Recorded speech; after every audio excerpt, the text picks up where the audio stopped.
প্রথমবারের মতো শুক্রবার চলল মেট্রো রেল। খুলল কাজীপাড়া স্টেশন।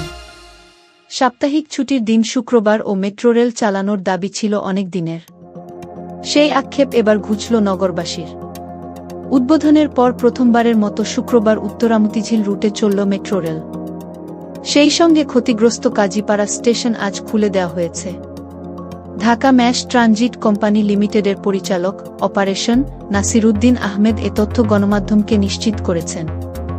তিনি বলেন, বিকেল 3:30টায় উত্তরা প্রান্ত থেকে মেট্রো সেবা চালু করেছি।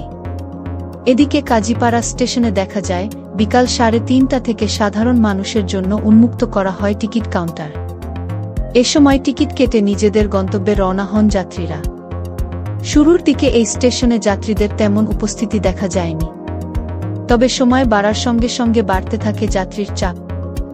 এর আগে গতকাল বৃহস্পতিবার এক সংবাদ সম্মেলনে ডিএমটিসিএলের ব্যবস্থাপনা পরিচালক আব্দুর রৌফ প্রতি শুক্রবার বিকাল 3টা থেকে মেট্রো চলাচলের কথা জানান।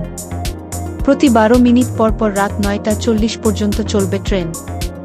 মোহাম্মদ আব্দুর রৌফ বলেন, কাজীপাড়া স্টেশন চালুর জন্য 20,50,000 টাকা খরচ হয়েছে।